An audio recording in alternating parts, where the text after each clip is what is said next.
what this thing called life is teaching us as we journey on this life. Yeah. Now this is the part two of that, because we did this a couple of years ago, and you said on the show, man, we got to run, maybe the next show, but we didn't wait it 2 years, and that's good. That's 2 to 2, Right. Part two, two Right. years later. So, and I think it's a lot that I actually learned from our last show, man. Okay. And I Okay. feel like, constantly learning. Yeah.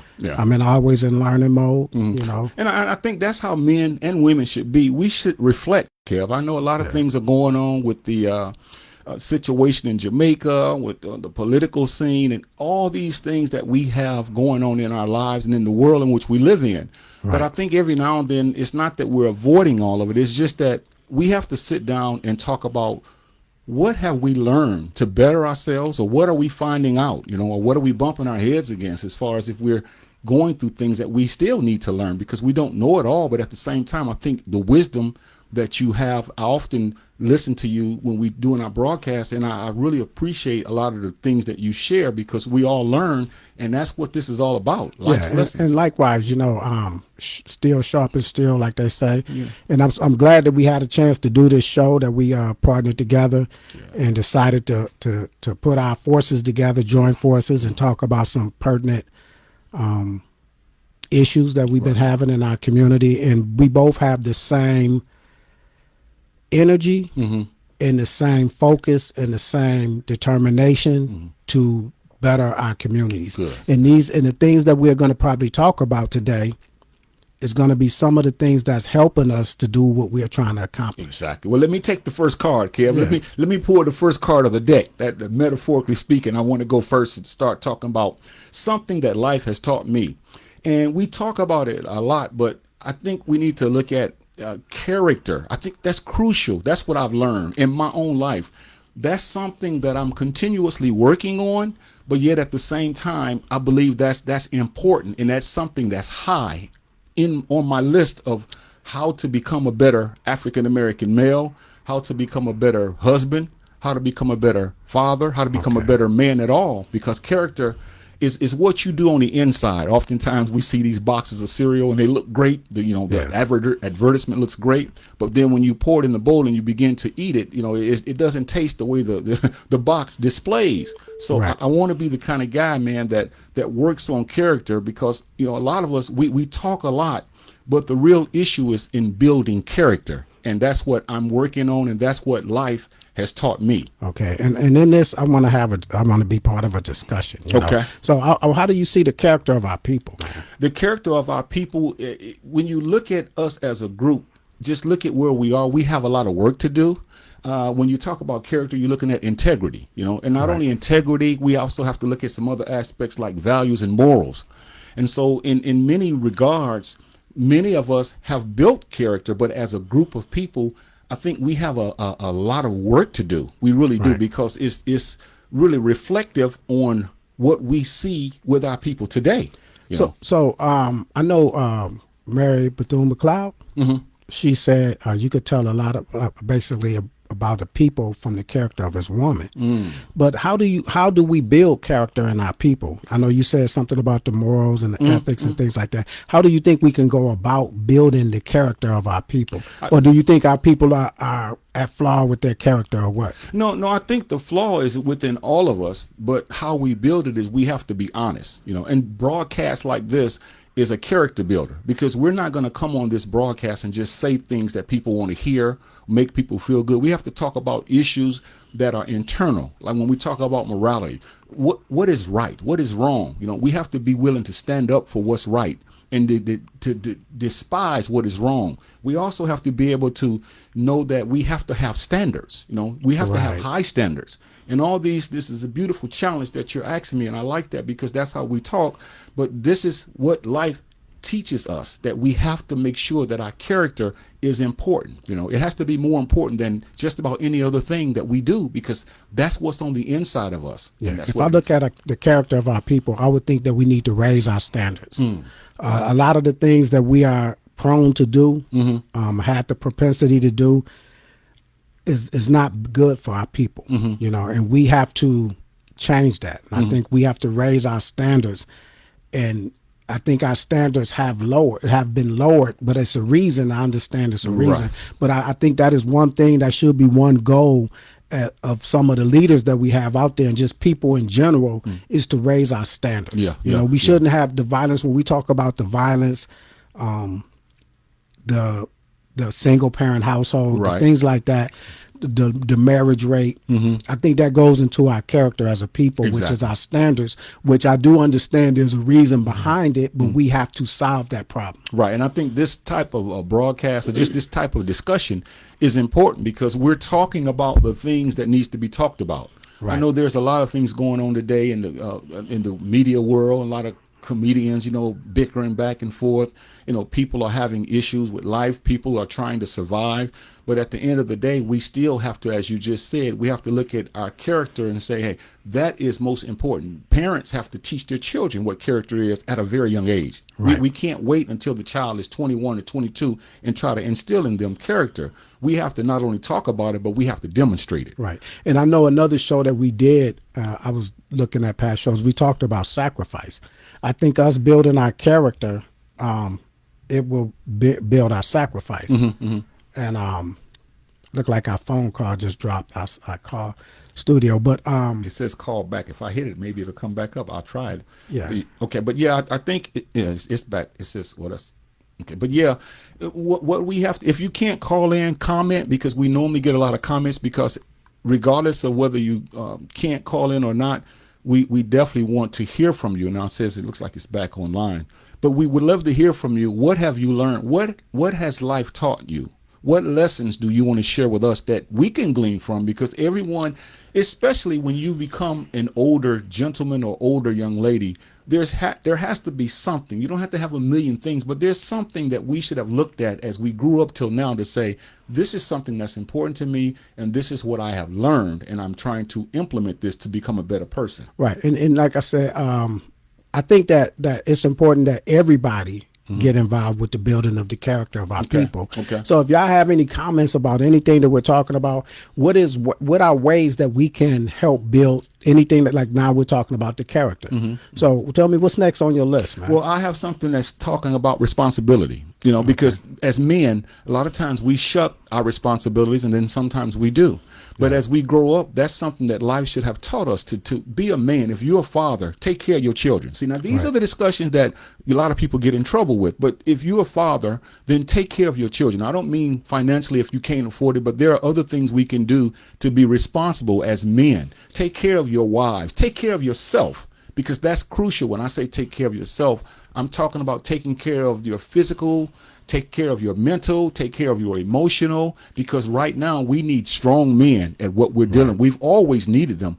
But at this time, we must admit that this country is so out of whack. We need men that's going to stand up to the plate and not be wusses and, and just kowtow and give up. We have to develop men. That's what we have to do.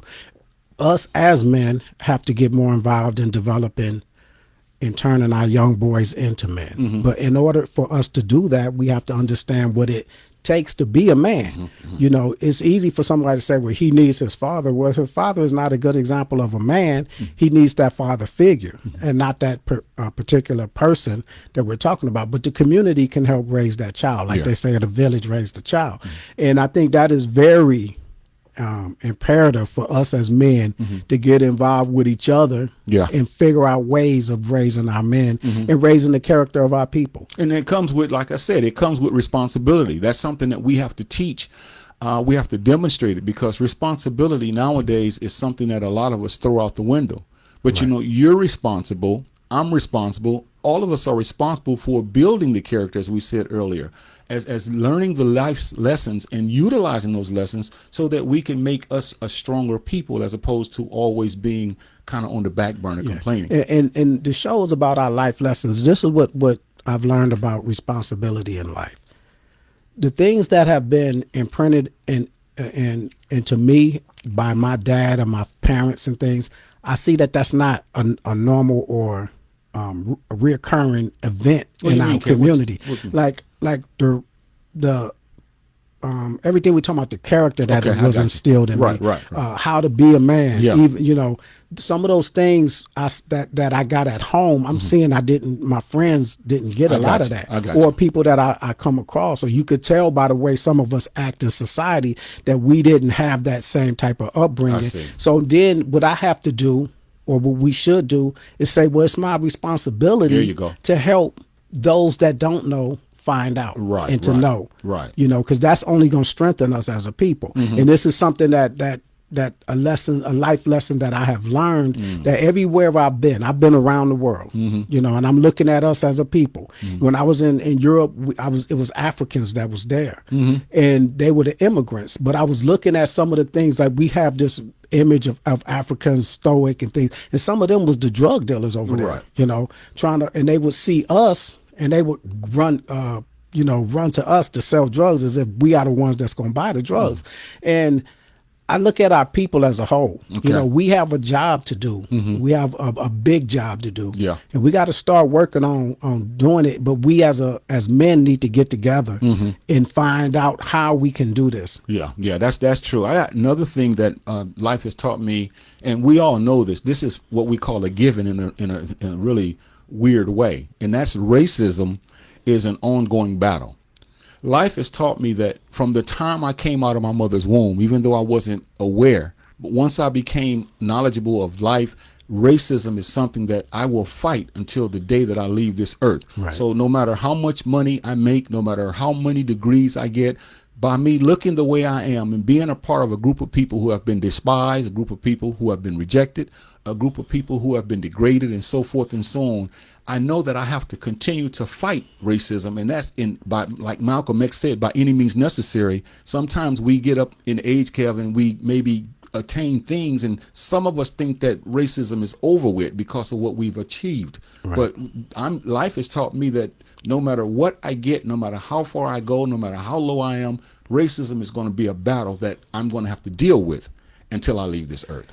Wow. And as far as I'm concerned, I am fighting ad nauseum to get people to understand and recognize racism, because a lot of these people that I talk to don't know what racism is. And even people that don't look like me, I'm getting into discussions and debates and arguments, and I'm trying to help them understand what racism actually is, because you could go to Google and look up racism. And this is my thing. That's just like the devil trying to tell you his life story. Right. You know, they're going to make the definition of racism seem like anybody in America could be part of racism or racist. Right. And I dispute that down to the bone, because, and if you look at some of the people in my library, I'm gonna say this because I have a lot of these discussions with people that don't read. I got you. You know, and I'm going to get into some of that stuff that I have pet peeves with when I'm debating with other people. Those people that have lazy qualities about their learning. They have lazy ways. They don't have the discipline to try to learn. All they want to do is Google something right quick. Then you sound like a Google professor, and a Google professor to me sounds like an idiot at times, trying to profess that you know something when you don't really put in the work. You're being handed something. What Google is, I could put something in Google.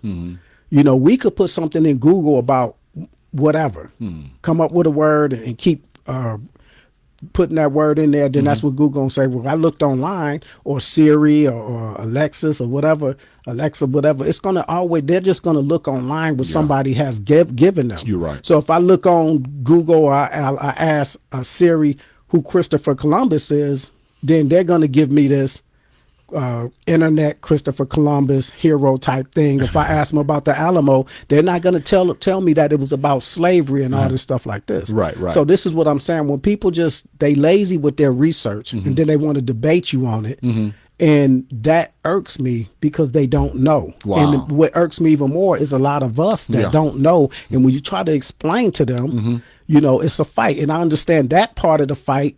We know we're going to fight racism, but the part of getting people to understand what racism is, the structure and systemic racism, that is a big task in itself. It really is, and I'm glad you said that, because I forget who it was, but I heard someone say that racism is like a venomous snake that's always out to bite you. And if you don't know what to look for when the snake is trying to bite you, you may pick the snake up and act like the snake is your friend. But the snake, its purpose is to bite you.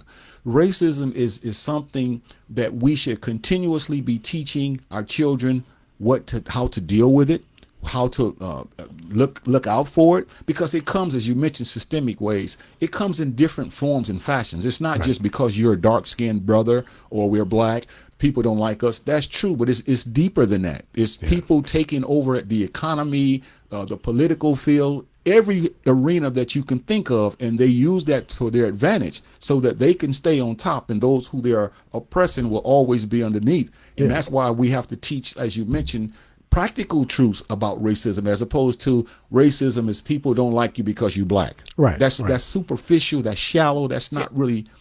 Bigotry is not racism. Prejudice is not racism.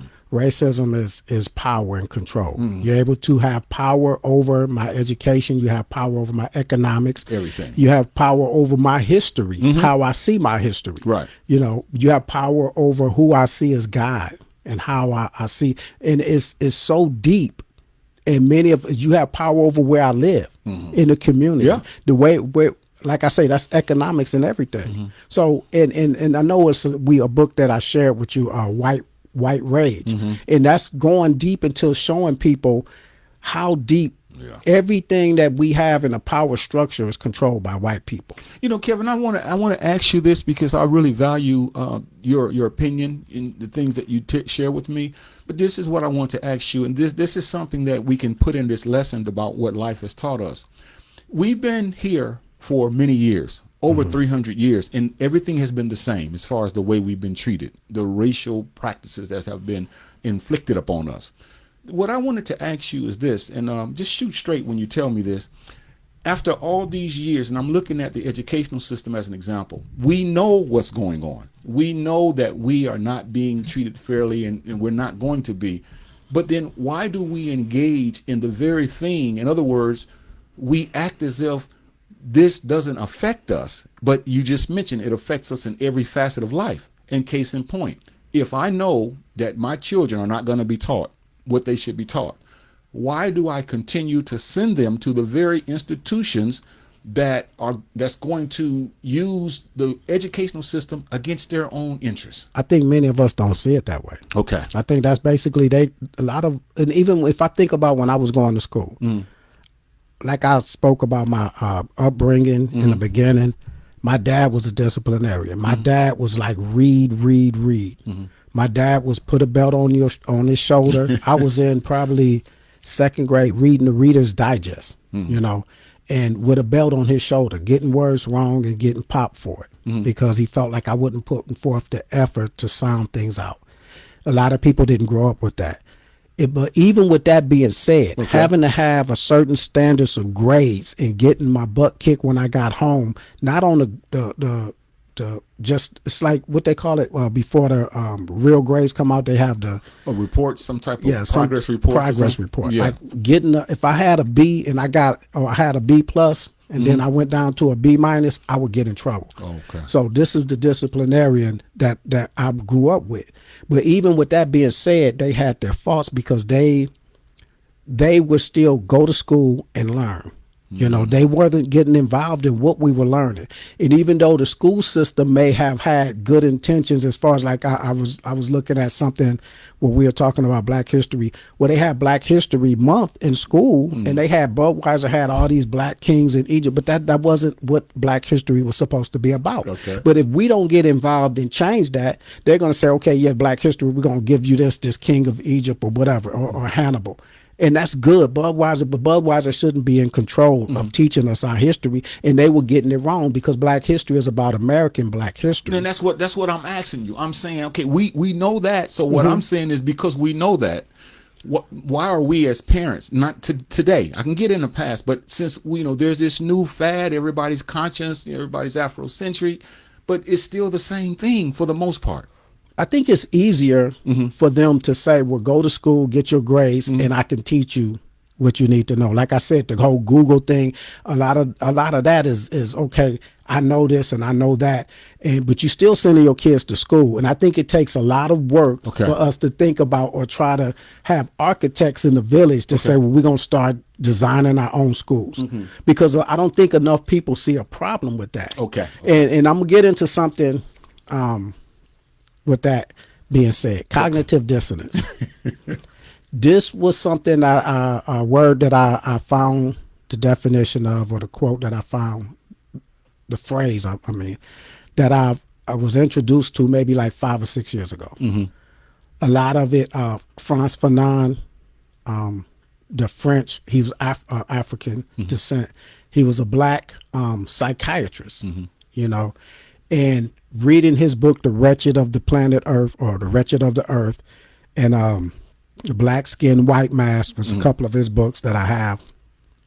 In his description of cognitive dissonance, something I had never heard before, but it explains a lot of the things that we're talking about. Okay. And what cognitive dissonance is your cognition is the way you think, what you believe. And the dissonance is a disconnect in your behavior. Okay. So you have these two elements. You have your belief system, then you have your behavior, what you believe, what you think, and what you do. And if they're not connecting, Okay. that's a dissonance, a disconnect. Good teaching. As opposed to saying cognitive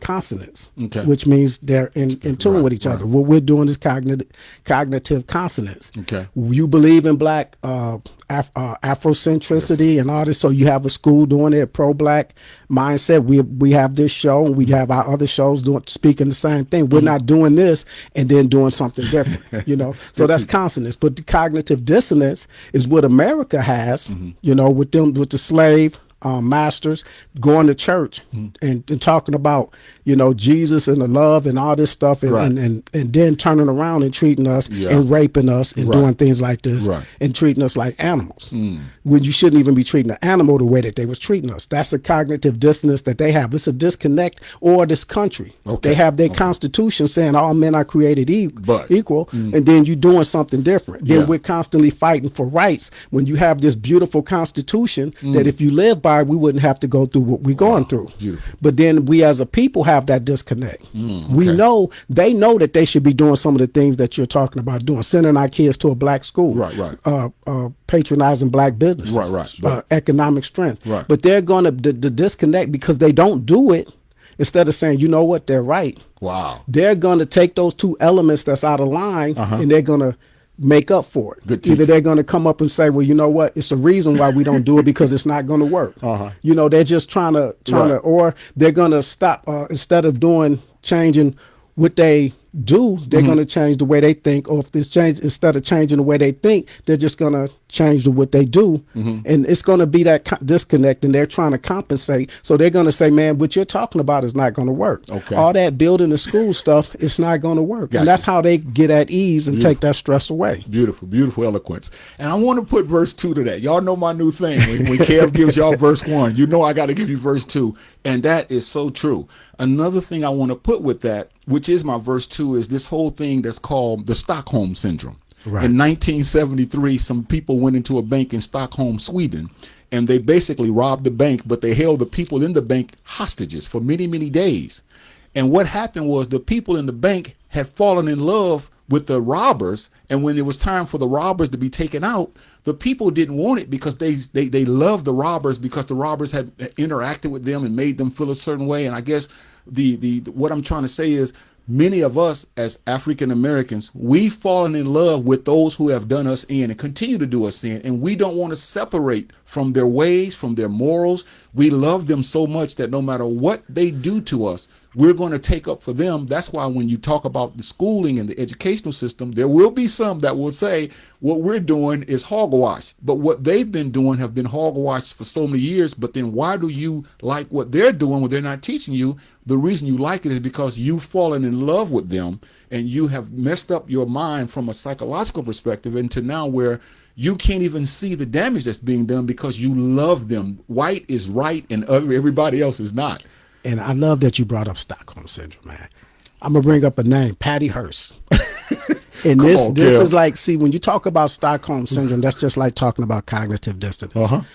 the Stockholm Syndrome with Patty Hearst as an example. They were bank robbers, and they took her. They kidnapped her. She was a darling, a blonde white girl and all this stuff. And oh my God, they got Patty Hearst. We don't know what they're doing to her.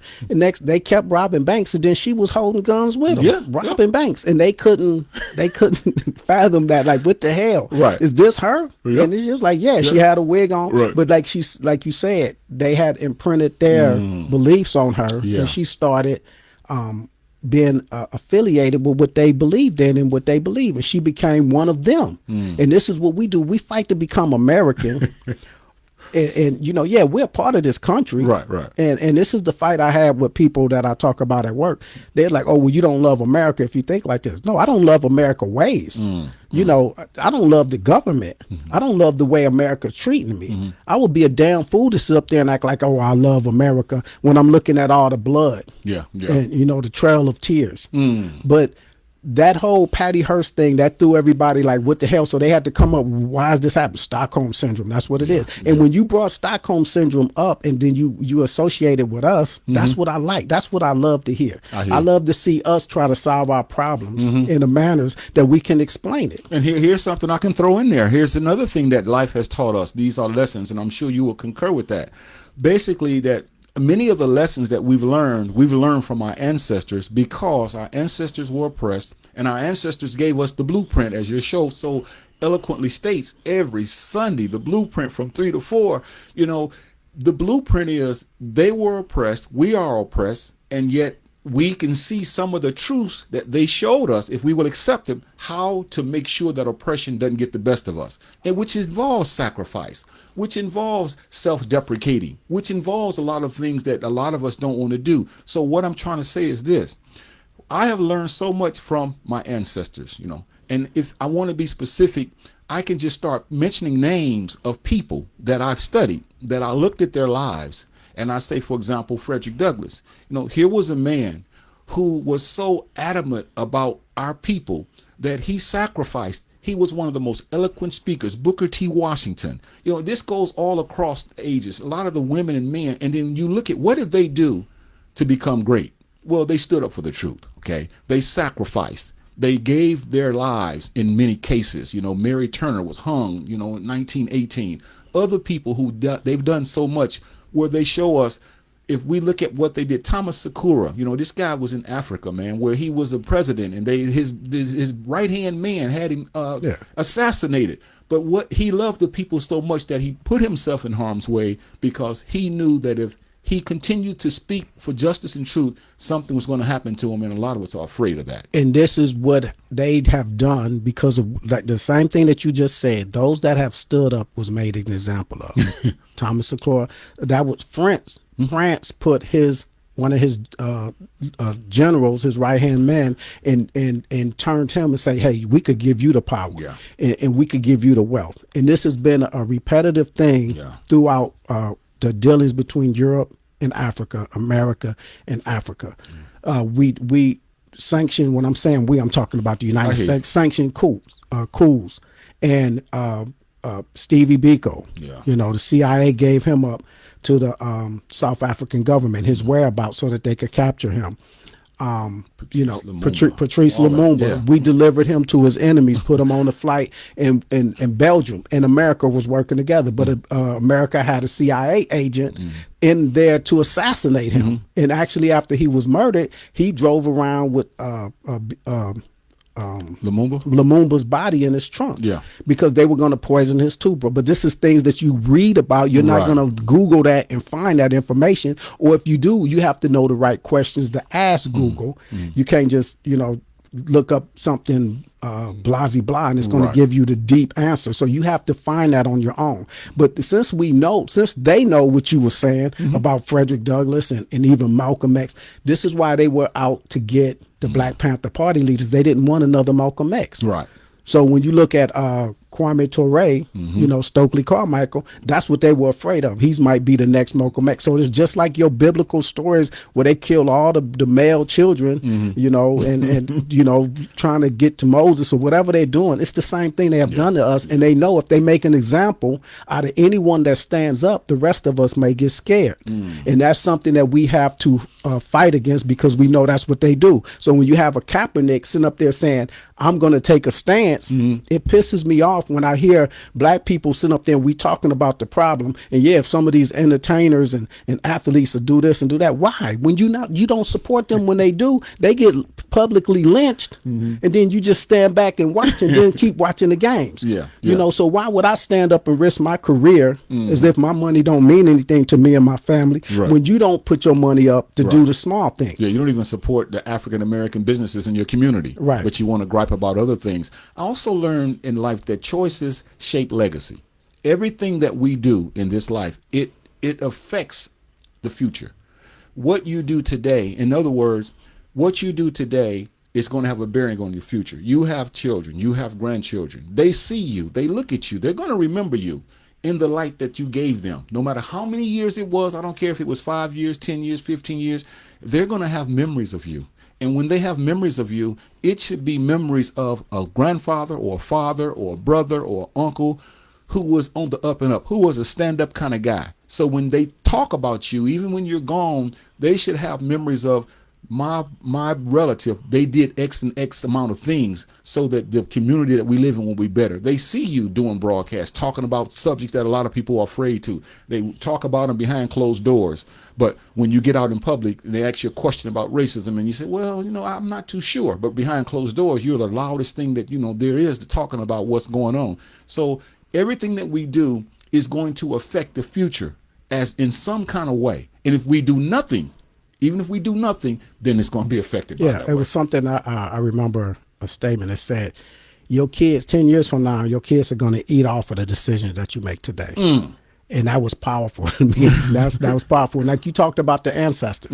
We all had the same ancestors. And many of us hear those same names and it means nothing to us. We hear Booker T. Washington in here in San Antonio. Oh, that's the elementary school I went to. No, that's a person. You know, Frederick Douglass. I went to Douglas. No, do you know who that was? Do you want to take the time to find out? Or does it mean anything to you, or does it mean nothing? And that's a quest that I think we should be on, because how can I teach anything to my kids if I'm not willing to learn something? Right. You know, another thing is, and this is one of those old adages that I'm sure you've heard, and we take it for granted, but it's true when we talk about how action speaks louder than words. A lot of us talk, and I know you've seen and you've been through life, and people have told you things of what they're going to do. And, you know, you probably get to the point where you don't even ask them anymore about what positive things they're going to do, because every time you see them, it's like, I'm going to do this, I'm going to do that. But people never do what they say, in spite of what's going on in their lives and what's prohibiting them. A lot of us just like to talk. We like to hear ourselves talk. And we don't like to do anything. I mean, you're smiling because you got somebody. Something is triggering in the what they call the prefrontal cortex.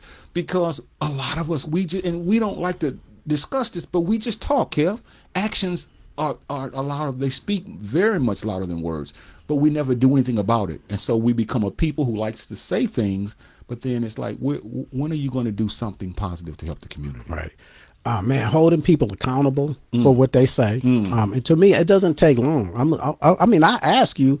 So, I mean, when people complain, when I hear people just complain, I'm like, so what you think we should do about it? I'm not going to say, well, what you've been doing, because that's kind of condescending. I'm going to say, so what do you think we should do? You know, I have ideas. Do you want to talk about what you want to implement? You know, let's if you haven't even thought about what it is that we can do. And somebody could say, man, I don't know, Kev, but what do you think? And I say, well, I think we should start off by, I'm not going to jump off the cliff or give them something to build a mountain. I'm going to say, well, the first thing we could start doing is let's start spending our money on black business at least once a week, bro. Let's go eat somewhere, or let's go do a black business. Let's patronize a black business. Let's do that. Let's chill. Let's the homies chill, whatever you want to do. Let's bond, but let's bond at a black restaurant and spend some money there and discuss our plans. How about doing that? And if you're not willing to do that and you coming up, then I'm gonna know that, you know what, you just talking. Well, they say a mirror of a man or a woman's heart. They say that mirror is your actions. Basically, Right. you're going to do what's in your heart. You're not just going to talk about it. But I also realize too that life has taught me when it comes to my true enemies. That's something I've been wanting to share with you, as far as life has taught me who my true enemies are. Now, you may do things to me, you may say things about me, but you're really not my true enemy. And sometimes we don't get that. So you and I, Kev, that's my enemy, man. No, because you don't have the power to do anything to upset what I have to do. So you're just a person in my way. You may not like what I do. You may not like what I say. You may even try to thwart my plans.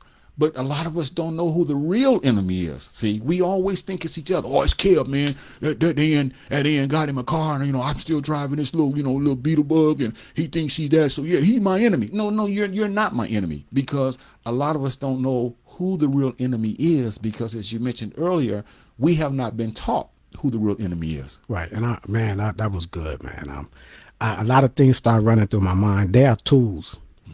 If you're running on the track and they put the hurdle in front of you, that hurdle didn't get there on its own. Somebody put that hurdle in front of you. And this is what they're doing. They use us as hurdles. This goes back to the racism thing. And this is a question I was going to ask you about that. When we know what we have been through and how it has been imprinted on our minds, and people use us as tools, how do you circumnavigate that when you're dealing with us and understanding, or like I was talking about, everybody hasn't grown up in a household like I grew up in, and they're being used by the system. The system is easy. They're being easily used by the system. They're more vulnerable to the system. The system is going to pit them against us. And this is what we go outside our doors and see, the drug dealers and all these things like this. But how do we hold them accountable for the things that they are actually victims of? Well, you do what you're doing now, and I do what I'm doing now. That is, we constantly teach the truth. We can't make people be the way we want them to be. I also learned that everybody's on a journey. At one point in your life, had I come to you and talked like this, maybe when you were earlier, you might have told me, hey, man, I don't want to hear that, because you were still on your journey. And you come to the conclusion now, as a African-American male who's powerful, you're saying now, okay, now I'm willing to hear you. So when we reach people, we can't kowtow and not tell them the truth. We can't sugarcoat it, or we can't sidestep it. And we don't have to blast them with the truth, but we must hold firm to the truth. We must demonstrate the truth. And hopefully, when they continue to grow, they'll go back and look at some of the things that you said, I said, or someone else said, and it may not even be us, but someone who was passionate about our people was going to help them. I remember when brothers used to sit me down at a library in Fort Wayne, Indiana, and man, they used to talk about me like a dog, because I thought I knew everything, but they used to tell me, you don't know anything.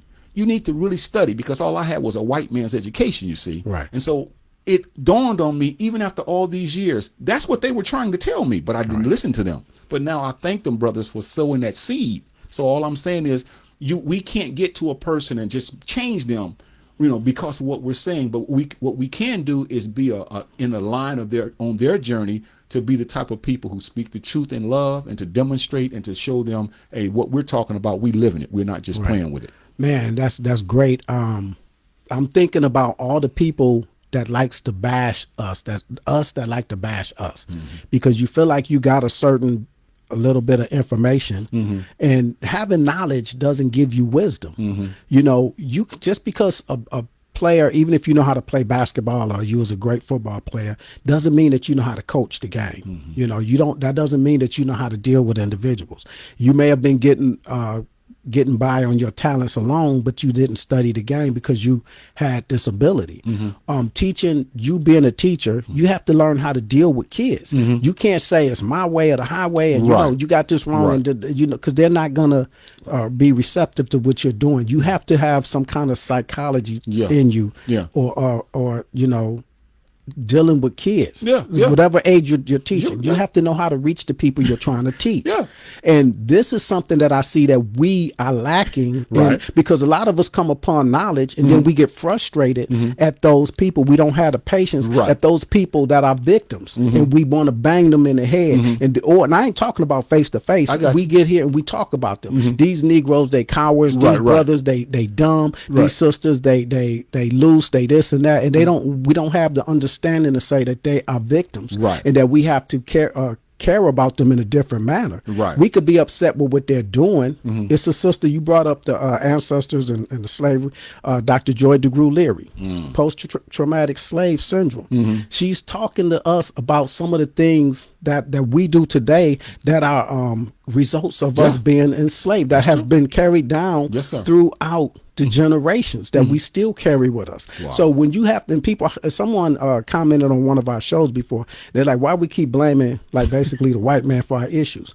You don't understand what trauma is. Right, right. You know, you don't understand what post-traumatic syndrome is. You know, when you go through a trauma, these things are carried with you, and they're passed along to your kids. And the people I'm talking about, Frantz Fanon and Dr. Joy DeGruy Leary. Frantz Fanon was a psychiatrist. He was a political philosopher.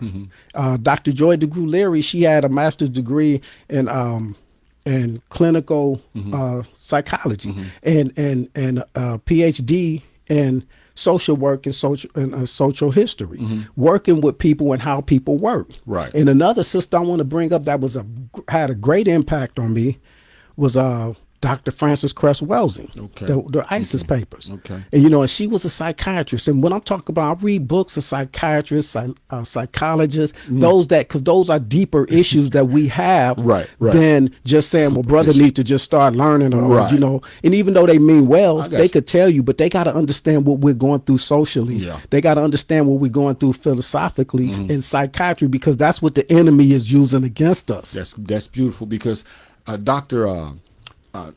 Amos Wilson, you know, I read all of his books, and I every time I read them over and over again, I get something out of them. But he made a very crucial point about what we haven't learned, what life hasn't taught us. And that's something that we want to put on the table. And that is, there's a difference between knowledge and wisdom.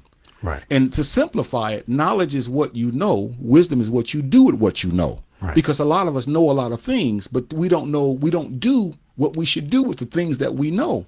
And that, going back to your point, which is eloquent, because people don't realize, you know, when I work with children, you know, I've read so many books, I've taken so many classes on the difference between teaching children and teaching adults. I mean, it's called andragogy and pedagogy. You know, pedagogy is teaching children, andragogy is teaching adults. In pedagogy, you teach children by way of you show them like videos, illustrations, hands-on, whereas adults, you go on that experience for the most part. And there's nuances to both of them, but you're right. You cannot, and I cannot, and no one else can go to a person and just tell them something and think they're just going to say because we said it, unless you're in a religious setting sometimes. They can do that. Yeah. Where you say one thing and nobody challenges it. Or if you challenge me and say, well, Jahi, I'm glad that on our broadcast you'll ask me in a minute, well, what do you think about this? How did you come up with that? That's not threatening. That's you wanting to know where I got it from, as opposed to me saying, well, I'm going to pack up. I'm not going to do this broadcast with Kev anymore. That ain't always asking me questions. See, this is what happens. Because, and even if we do get caught in a loophole, that's fine. That's called life. But you can't do that, like you mentioned, with a lot of us, because the first thing we're going to say is somebody's hating. No, that's not hating, because you asked me to clarify what I said. And that lets you know either I know what I'm talking about or I don't know what I'm talking about. Or I challenge it because I want to see if it stands up. You know, I want to put stress. When you walking across a bridge and it's a tree limb going across, you need to walk across that river. What you do, you start stepping on it, right? You putting stress on it to see if it's going to stand the pressure of your weight. And somebody does that, then they get mad. And I love when people want to challenge, because then I'm not saying that I'm right. Right. I'm like, prove me wrong. That's good. But then I want to be. If you're gonna put me on the right track, right. then that's good. Right. Why am I mad because you putting me on the right track? Now, if you either proving what I say and you testing it, and then they say, okay, well, you right. Or if you proving it, I'm like, you know what? Damn, John, you right. I see what you're saying. Yeah.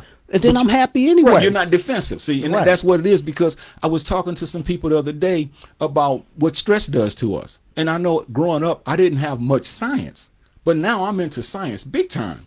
So now I know what stress does to us when it comes to, again, the amygdala, the prefrontal cortex, and all of the thinking capabilities that we have in our brain and how we think and what we do. And yet a person told me that all you got to do with stress, they pointed to their head. And I'm saying, well, what are you talking about? That's not telling me anything. So they got angry. So I began to tell them what you have to do. First of all, you have to exercise, because when the hippocampus shrinks, you have to make sure that it grows back, and there's still hope for that. And there's other things you can do as well. But to try to speak to people that haven't learned that, instead of listening, like you said, and saying, okay, they get angry and defensive. And the first thing they want to do is fight or, start trouble. And it's like, no, because you said a lot of things on the broadcast throughout the years as we've been doing this that I had to sit back and say, this is some good stuff. And, instead of packing up my computer and wanting to never do a broadcast with you. Right. But that's what broadcast should be about, especially when you have two people. Right. We should ask questions. It's not like you waiting on me to say something or you can jump in the water and get me. It's just that, hey, I don't understand what you said. Tell me what you said. Or elaborate, break it down, man. That's what life has taught I'm becoming a student. Every time someone talks, every time you talk, I'm becoming a student. I want to know what it is that's making you say what you're saying and what it is that you're saying and how that relates to us and how I can use the tools that you just given. You giving tools right now. And I'm saying, okay, man, how do that work with us? Like I said, you brought up Stockholm Syndrome. I love when we talk about things like that and how it relates to us. Exactly. And that's a great thing, man. Now I want to bring up something that's very pertinent to me right now. Okay. And it's called availability bias. We do things with biases, and bias is not a bad thing.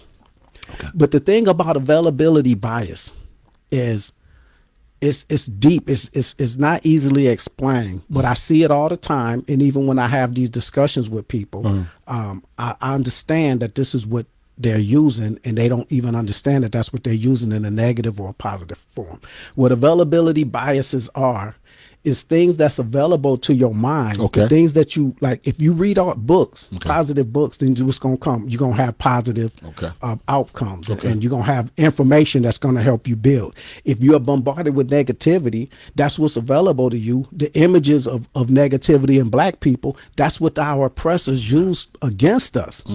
They use, and then that's all we have available to us is negativity. You hear your mom talking about your dad that ain't there no more, or you seeing all these signs of saying black men don't take care of their kids. You see movies of that, and they putting these little things in TV. Right. You see all this power, all these things about corruption. That's what's available to you, and that's going to change. That's going to affect how you think. It's going to bias how the decisions you making, how I'm trusting you. Or this dude going to try to mess with my woman, but that's availability biases. Or something that is impactful to you is going to stay in your memory. The great times, you can say, man, I remember this show. We have done so many shows, and it's hard to sit up and say, well, I remember this show, unless it was something real good, or real funny, or anything in life. You remember the funny stuff. You remember the sad stuff. You remember the scary stuff, the stuff that pissed you off, the impactful things. That's available to your brain. That's how our brain works.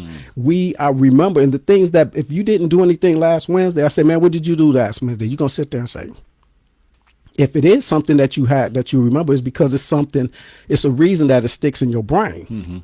So we stamp things and make them available for us to remember. And this availability biases are things that they use against us and things that we can use for us. Right. Make things available to us. And I'm gonna say one more thing about it. The way they use it in media. They make movies about things that people are going to be interested. Jaws. So now everybody's scared of sharks and stuff like this. Right. Dogs kill way more people than sharks. They're not going to or mosquitoes kill way more people than any other animal or anything. Right. It's not going to be a movie called Mosquitoes because it's boring. We die, or more of us die from heart disease and things. They're not going to make a movie called Heart Disease because it's not impactful. Right. But what's impactful is if they got something eating you. So everybody's going to be, Jaws, these monsters, all these dinosaurs and all this stuff like that. Right. So that's what I mean by that's availability biases that they use against us, but it's used in different manners. I got you. Good explanation. Here's another thing that life has taught me. And again, these are the lessons that most of us probably already know, but I wanted to share it. And I know we're going to get to the comments shortly, but life deals out a lot of misfortunes. In other words, life will knock you down. Life will beat you up. If you haven't been beaten up yet through life, just keep living. Disappointments, heartaches, broken hearts, ill ailments. A lot of things happen to us, but I wanted to encourage the people that's looking at this broadcast is don't let that define you. Don't stay down. I don't care if it's something that you've been wanting to do all your life and you went to school for it, or you just studied it, or you just, studied on your own yourself, and then all of a sudden you didn't get a chance to do it. Don't let that be the end all of your life. Life is more than just doing something that you want to do. Life is about community. Life is about people. Life is about passion. Life is about commitment. Life is about love. You know, all these things I'm saying, this is what life is about. So I'm just saying, those who have been knocked down, maybe somebody's watching this broadcast tonight. You've been knocked down. Somebody broke your heart. Somebody did something to you, and you're just down. Don't stay down. Go through the process of mourning, grieving, or whatever, because when I lost my mother, I never thought I would be able to live, because my mother and I were really, really close. And I had 35 years with her. And when she passed away, I figured I can't make it, man, because I was at my lowest point. But right now, I see the good in all of that. All those lessons she taught me, I remember those lessons. So now I'm loving it because I'm learning from it still. And I'm also being able to be a better person, because I know that she would have wanted me to be the person that I am, instead of just doing just the opposite of what she taught me. So once again, I'm going to turn it back over to you. But if you have been dealing with something in your life, it doesn't have to be catastrophic or cataclysmic, but whatever you're going through right now, I'm saying, don't let that define you, and don't let it knock you down to where you don't want to get back up again. Yeah, that's great. We should have goals, set goals, and even if you don't reach your goals, you should have other goals to say, hey, you know, I didn't make that one, but I'm gonna go to the next one. You can't give up, never. And if you have anyone that you see is giving up, you know, you should be that one that's coming to talk to them, because we are all like brilliant, and some people don't see that. Just not that you accomplished all this stuff, but you're a living human being, bro. You got so much that you can give to an effort. You know, you can put manpower work. Say, man, if I see my brother and he just sitting around the house and he don't want to do, man, let's go out and let's do this. You know, let's try to make this happen. I'm gonna try to give you a goal that I'm gonna say I'm trying to reach for you. Maybe we can do this. Let's go out and let's get this and see if we can make these kids happy. Wow. Let's go out and you want to help go coach. You know, they need somebody to do the yardsticks at the game or whatever you want to do. Set goals, give goals to people that you see are down. We should never sit back and watch someone go through something and sometimes they don't want to be bothered. Right. But just let them know, hey, man, even if I'm going to say this, man, when I see people, I'm always like, what's up, brother? I don't care if you smell like weed, like skunk weed or whatever, and you got your pants halfway. I'm going to be like, hey, brother, what's up? How you doing, bro? And I see older people. I see older people at the restaurant. And I go, sometimes like I do little things. I ain't going to get into the stuff because it's not about that. But I'll say, hey, stay safe. Stay safe. And they look at me like, okay, yeah. You know, and I'm just, because you black and you black in America. I want you to stay safe. You know, and it's different, sister. You know, blah, blah, whatever compliment. I'm not, oh, look at that. I'm going to say, hey, I like, you know, I like your hair. I like the dreads. Right. You know, whatever. And I'm not going to sit there and be trying to hound nobody. I'm just like, hey, I'm just saying, I acknowledge you and I know you. And we used to have something that we used to say, man, acknowledge me. And we used to get pissed off because I say, hey, brother, what's up? And people just walk. It's like, man, that brother ain't acknowledging me. Right. You know, acknowledge each other. Let people know that it's like, hey, I see you and you mean something. You're not invisible. I'm gonna do what Kev does to me, y'all. Sometimes I say things on the broadcast. I watch the broadcast and he did this to me several times. I'm gonna repay him. I'll say something, and then he'll tell me, you know what you just said. And then he'll tell me what I said. So you know what you just said. What you just said was, and this is a goal that I put down for something that I've learned. We're saying the same thing, and that is this. Cherish every relationship. What he just said, she's saying, cherish every relationship. Relationships are very vital. Relationships are sacred. The relationships that we have, that's what makes us who we are. See, I wouldn't be me if I didn't have you, because you make me, you help make me. Right. Everybody that I know, they make me the person that I am, whether we agree, disagree, but it's just the camaraderie. That's what it's all about. So I have to cherish the time, the moments that I have on this earth with everyone that I know, because I don't know everybody. But I do want to say that this bullet that I have after I get through shooting this bullet, you know, I'm speaking metaphorically. Once I get through shooting this bullet, I'm done. But what I'm trying to say is, y'all, we got to start looking at these lessons not just through the lenses of our eyes. We got to look at these lessons through the lenses of our hearts. Right. We got to do things that we know may be unpopular. We have to raise these children and let these children know that this is not what you should be doing just because everyone else is doing it. You know, we got to make sure that we tell our family members as a group of family, members when we get together. No, we don't do that. We don't do Right. that. See, we got to start telling our nephews, our cousins, our nieces, our loved ones, our friends, if I see you and you're doing something that's just uncouth, even as your friend, I'm not going to sit here, oh, yeah, that's just my guy. No, I'm going to pull you to the side and say, what's up, Kel? You're going to talk to me about that. And I'm going to challenge it, see? And at the end of the day, if you continue to do it, you're grown. You do what you want to do. But I'm not going to sit there, your boy Kev do it? Yeah, I saw him last week. I was with him. Well, you was with him. I mean... Use it as a teaching point too. That's a teachable moment. I mean, even with people we don't know, when we have our kids with them, you see that? That's not something we should be doing as men. Yeah. You see that? That's something that you should not be doing as a young lady.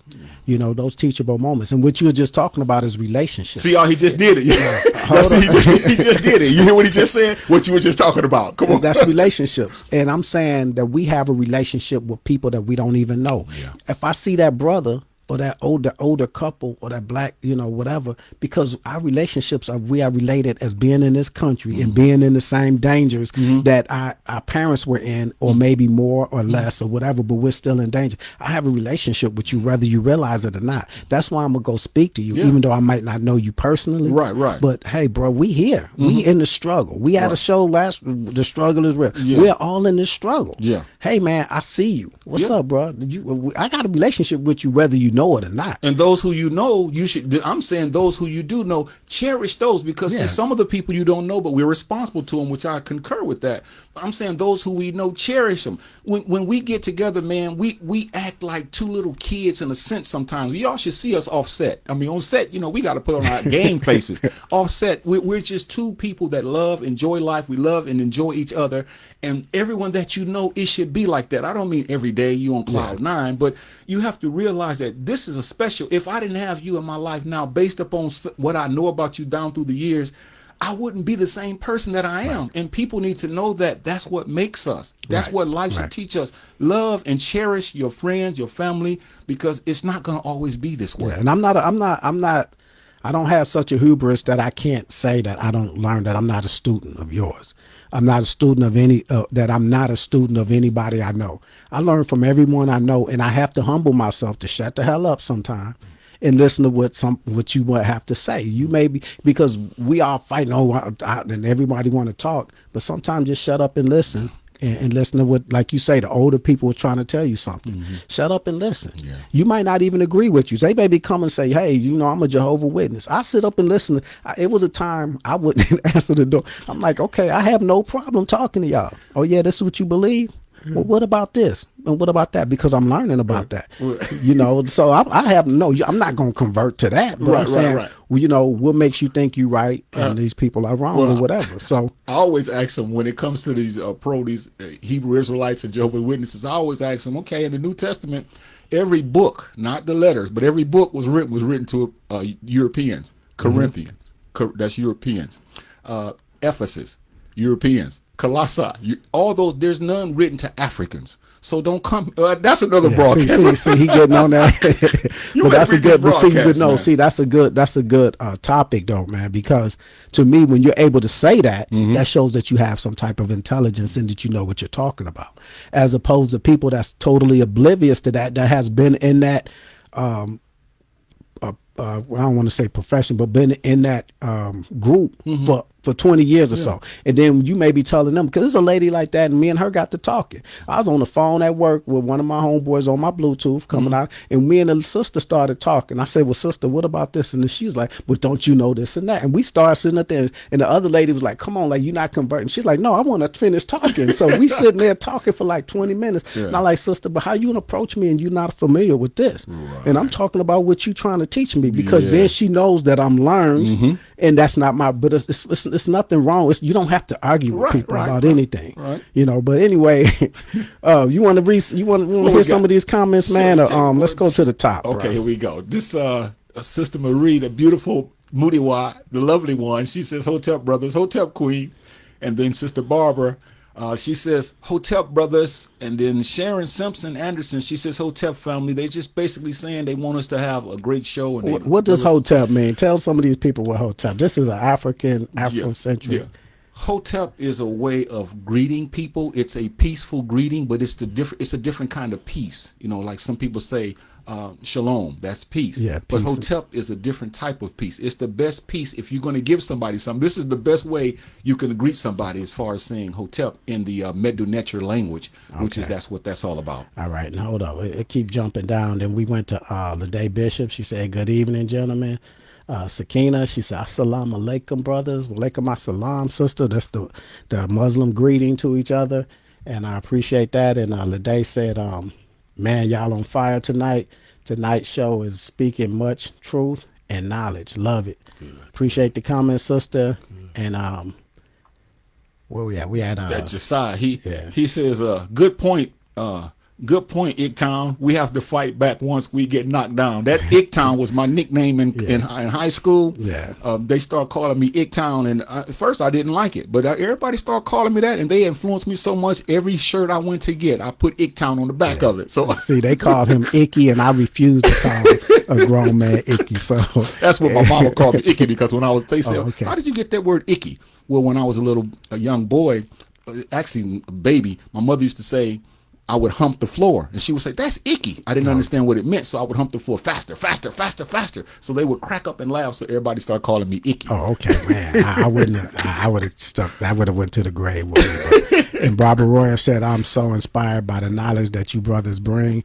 I could just listen and listen and till it deeply saturating to my soul. Keep it coming." I appreciate those comments. Yeah, I'm so glad that we have an audience that appreciates truth. You know, sometimes you look at broadcast podcasts and you see, and it's just, some of it is nonsensical, it's farcical, you know, it's any other word you want to mention, daftest, fatuous. But for the most part, most of the audiences that we get, they challenge us, but they always talk about what they like about what they heard. And so to me, that's what our job is to communicate truth so they can go out and implement it so that they can become better people. Right, and it's just one more word that I want to present, man. Okay. I only had like 3 words I wanted to present. Okay. And the other one was confirmation bias. Okay. And I spoke about availability bias and how we can use that. We use some of these things psychologically, use them to our advantage because they're using them to our disadvantage. They keep presenting these negative images. Like I say, I always do project our own positive images. That's trying to give a confirmation bias. That means like things that you already believe, you reiterate those things. Okay. Now they're using confirmation biases against us. Or you see these Trump people, we like, man, we were talking before you made a comment on the Cheeto dude and how but his followers, because they only want to listen to things that confirm his positivity, and everyone else, and if anything else is negative or y'all just don't like them or whatever. But confirmation bias is something that you only gonna everything that adheres to what you already believe, you give more credence to, and you don't look at things that challenge you.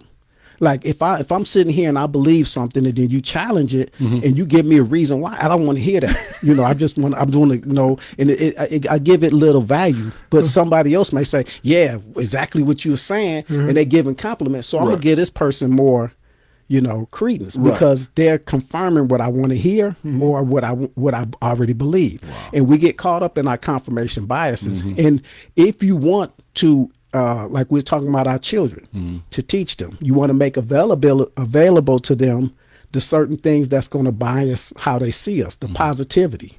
They're doing the opposite. They're giving us negativity. You want to confirm those positivities, and this is going to give them more, hey, I see this brother, he got a school. Hey, I like the way this brother talks. I'm Afrocentric, he's Afro. They're going to cling to you more if we give them those type of images or that something that's positive, that make that available to them. And then they're going to say, okay, I want to learn about Frederick Douglass. I want to learn about Booker. I want to learn about Malcolm X. We keep throwing those names out. We want to make those things available to you. And then we want to reconfirm our positivity. So confirmation bias is another thing that I came across.